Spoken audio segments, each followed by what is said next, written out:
And look, they keep telling you Trump just gave your life savings a better chance. The same access pensions had for 30 years. It's now opened up to the rest of America. But I think we've been lied to about what's actually inside the door he opened, and about who really benefits when Wall Street gets handed the keys to a $48 trillion vault. You know, most people don't know this, but Wall Street has a clearance bin. Kind of like the cardboard box at the back of the store with the stuff nobody wanted at full price. For 20 years, federal regulation kept that bin away from your life savings, that is most people's retirement account, for the most obvious reason: risk. Trump says, but they'll be rich. The people who wrote the rules said, they'll go broke. Once your money goes in, you can't see what it's worth. There's no daily price, no transparent fees. And by the time you find out it's worth less or worth nothing, it's too late, it's already gone. Well, last August, the wall came down per the president's executive order. And the update here, just 5 weeks ago, the Department of Labor published a rule that implements the executive order. The comment period, the last day the public can formally object to the rule, that closes June 1st.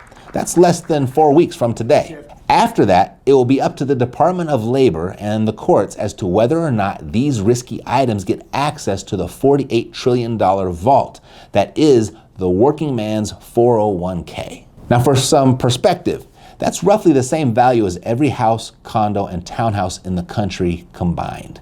That's the prize. Wall Street wants it. I mean, they look at your retirement accounts the way a golden retriever looks at an unattended Thanksgiving turkey. And if you're thinking, good thing I don't have a 401k, wait. The 2008 crash didn't ask whether you had a mortgage. It just took the housing market down with it. The dot-com crash didn't ask if you owned tech stocks.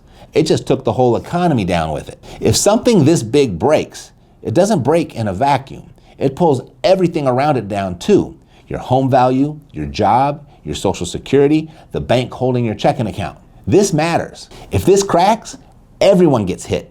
Now, if this was all happening on its own, like in one place, you could just write it off as policy.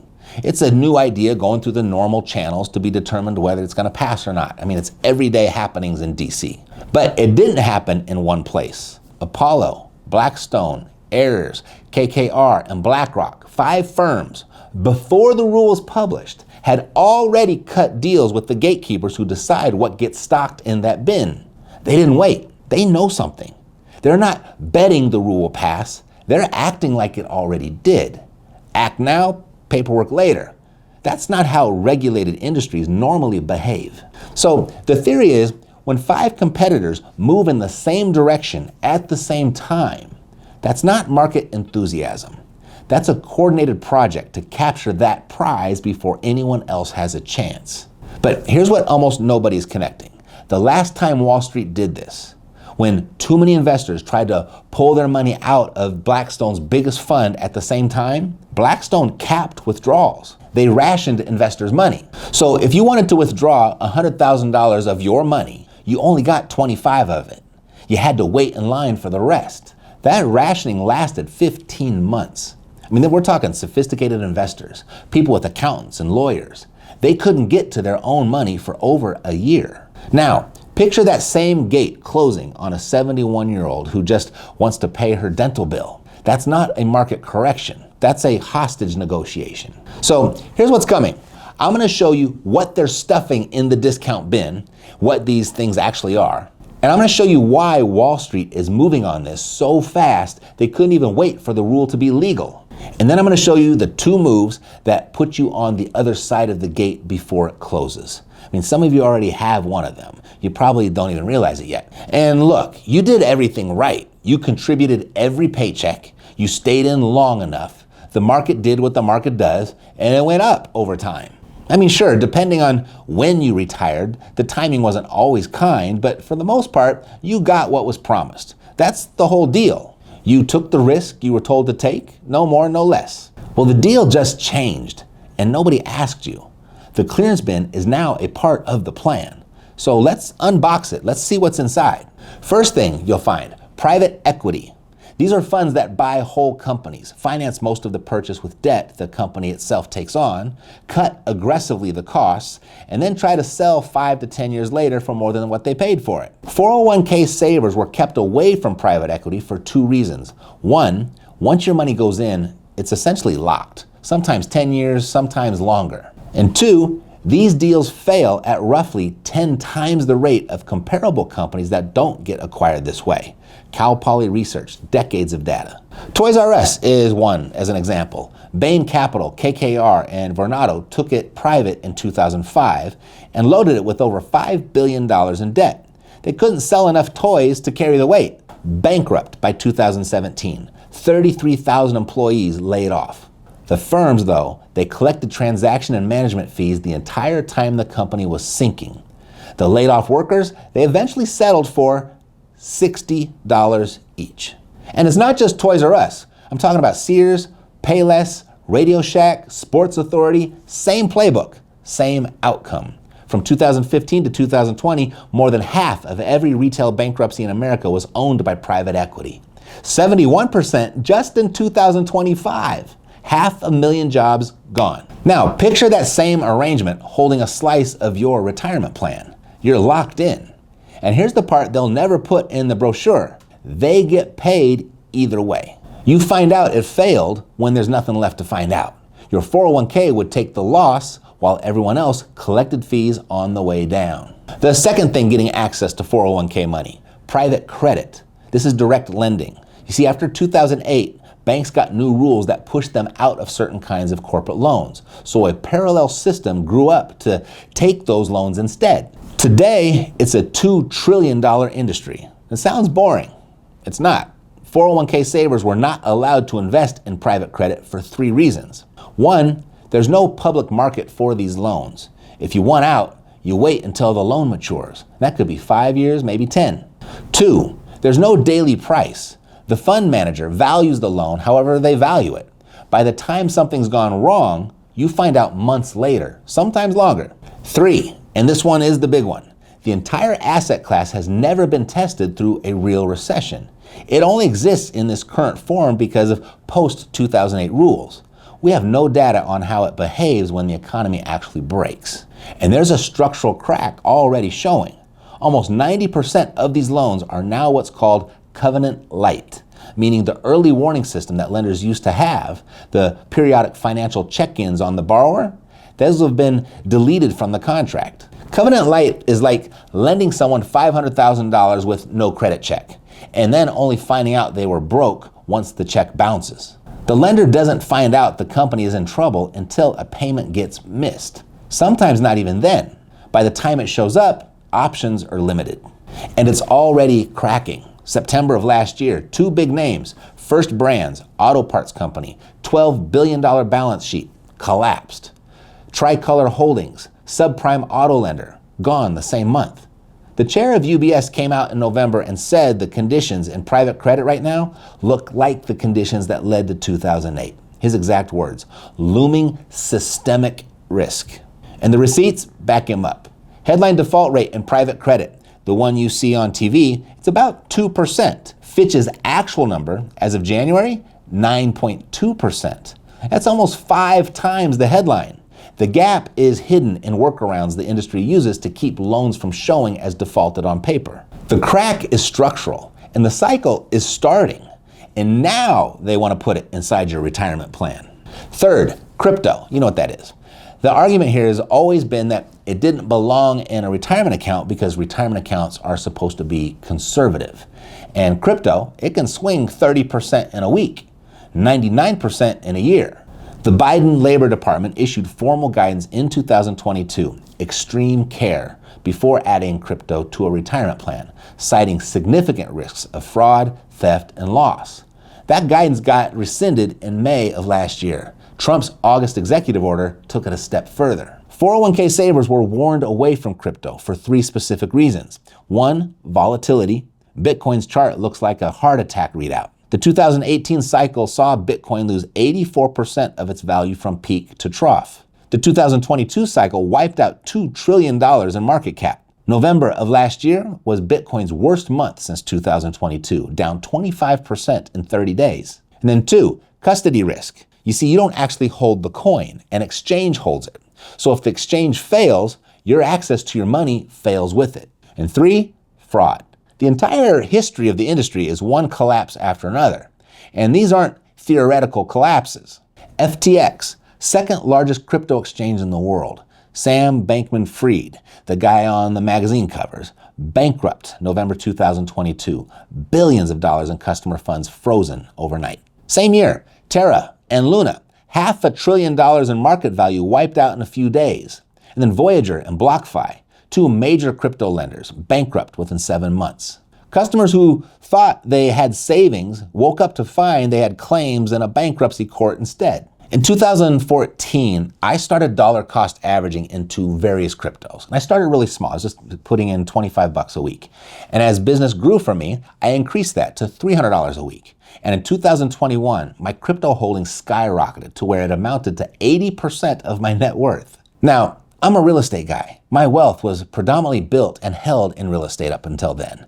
But crypto, it just exploded. And all of a sudden, I woke up a crypto guy. I held it in an exchange that was paying 7 to 11% interest. Life was good until it wasn't. That exchange that held my coins, Celsius, another crypto lender that filed for bankruptcy, took my newfound wealth with it. Easy come, easy go. Needless to say, I'm a real estate guy again. My real estate hasn't endured. But that volatility in crypto hasn't gone anywhere.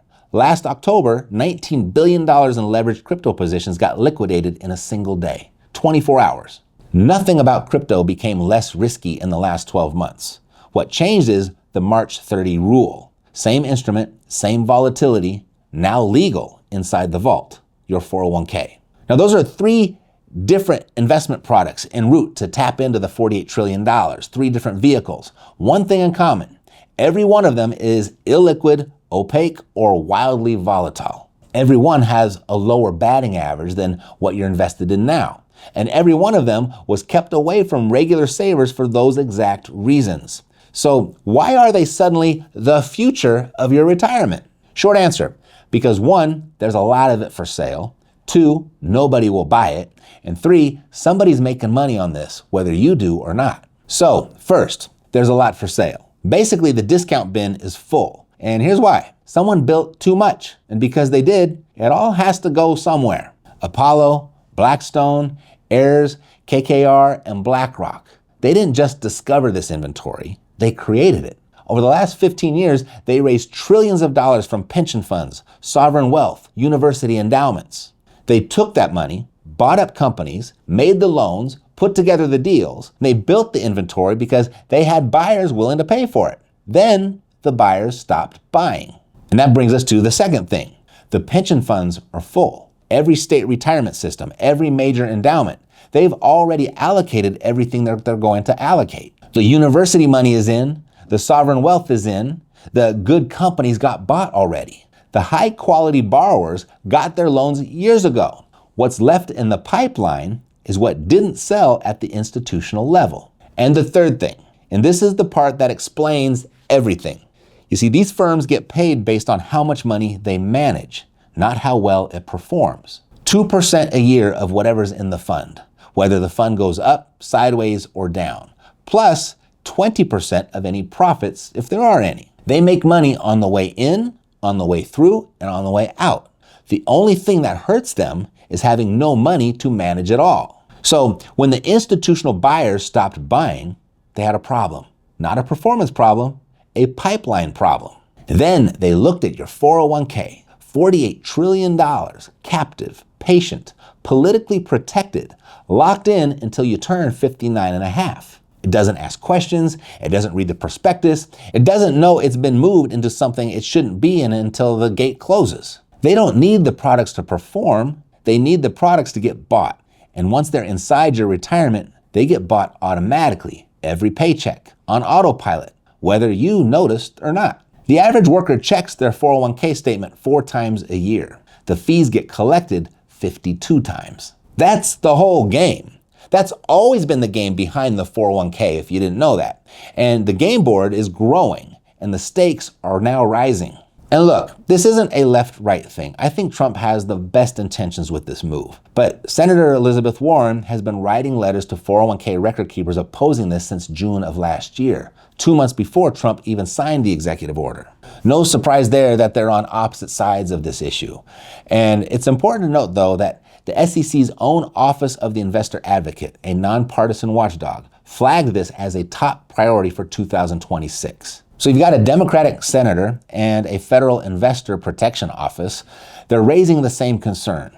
And so when the left and the regulators are both saying, wait a minute, that's institutional pushback from inside the system that's supposed to be protecting you. And it's tough to tell these days what's motivating politicians. I can't prove any of it even if I could, but here's what I do know. You've got two paths, and they're not equally exposed. Path one, if your retirement is sitting in market-based accounts, do this in the next week. Pull your target date funds prospectus. Online, 15 seconds to find. Search the document for the words alternatives and private. Find the section on the fund manager's discretion to change allocations. There's almost certainly a clause that lets the manager add new asset classes without notifying you. That's the clause that just got the all clear. If your fund offers a low-cost index alternative, pure stocks, pure bonds, transparent pricing, now I'm not giving you investing advice, but I would ask you to consider switching into it. The clearance bin can't legally fit inside a fund required to track the S&P 500. But hey, if you like the risk-reward ratio, then that's your call. Either way, send your HR an email so that it's in writing and ask what their fiduciary duty obligates them to disclose about alternative investments inside your retirement plan. Use the word fiduciary a lot. It puts the question on a paper trail. Once it's on a paper trail, somebody at the company has to actually answer it. Path two, if you own real estate, the executive order doesn't touch you. The deed in your filing cabinet, that's yours. No fund manager can reallocate it. No private credit firm can mark it down on a Tuesday afternoon. Your home equity, your rental properties, the cash flow that arrives in your account whether or not Wall Street has a good quarter, that's solvency. That's a fortress. That's the difference between paper liquidity and real assets. Paper liquidity is what your statement says you have. Real liquidity is what you have when the gate goes down. I learned that the hard way with Celsius. So now I own deeds, many more, that I can touch, and gold that I can hold. Building a war chest of hard assets, real estate with fixed rate debt, gold and silver outside the system, productive cash flow, that's active defense. If you want to look at how to do that without becoming a landlord or learning a new business from scratch, links in the description. It's inflationdefense.com if you're listening on the podcast. So you can have a portfolio Wall Street is allowed to dump their clearance bin into, or you can have a fortress that sits outside their reach. You can have both, technically. I do. But know that only one of them will be there when the gates go down. The vault is open. The order was signed last August. The rule was published just 5 weeks ago, and the comment period closes June 1st. The Apollo deal is live, the Blackstone deal is live, the BlackRock deal is live. They're all live. And by the time the first 401k locks up withdrawals on a retiree, the inventory will already be inside. This isn't coming, it's already here. Most people just won't feel it for 18 months or so. The households that come through the next decade in good shape will be the ones who knew the difference between paper liquidity and real assets before the 18 months ended. Real assets like income-producing real estate, which I'm partial to, and precious metals, money that nobody can mark down, nobody can gate, nobody can move into a clearance bin without telling you. But buying gold and silver has its own landmines you want to avoid. Not Wall Street this time, the dealers themselves. Some of them are honest, I'd like to think most of them are, but some of them aren't. And that's why I pulled this video out here for you to watch next. It's the one I wish my grandpa had seen before he made a $50,000 phone call mistake. There's a way to buy gold, and then there's the right way. Watch here. God loves you, so do I. Take care.